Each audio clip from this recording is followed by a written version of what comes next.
the Snowden stuff. A surprise, and I mean by that a surprise at quite how extraordinary it was, or not a surprise at all? I think the scale was, at least to me, very surprising. It is, in fact, phenomenal.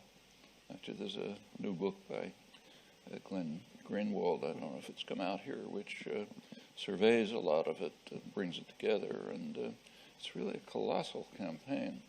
It's very clear that they want to pick up everything.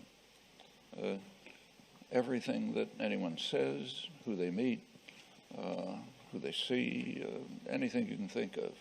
It's 100%. The goal is 100% collection of all information about all of the enemies of the state. And what this reveals pretty dramatically is something we all ought to know, that for states, one of their main enemies is the domestic population. They have to be kept under control. They're dangerous.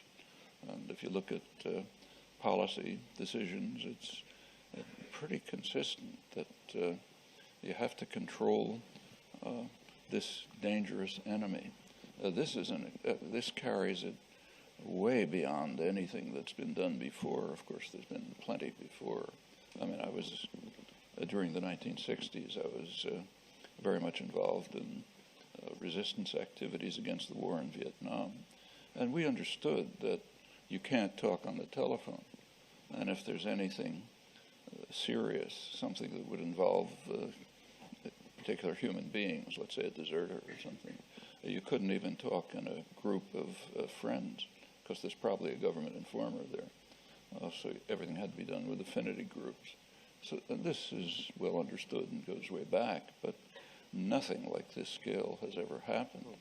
And Britain agrees. As you probably saw, the British government requested the NSA to provide detailed, extensive information on cell phones, social media, other forms of interaction for British citizens who are an enemy of this state. In the United States, it's kind of dramatic because of the Fourth Amendment to the Constitution. The Fourth Amendment to the Constitution, part of the Bill of Rights, it guarantees the security of citizens in their persons, homes, papers, and effects, and bars what are called unreasonable search and seizures. There's a reason for that. It has to do with England. The British rulers demanded the right to break into homes, to search them. And there were pretty bitter confrontations right in Boston, where I live. In fact, the citizens organizing to bar the entry of the British officers under what were called writs of assistance, that they could just enter wherever they liked.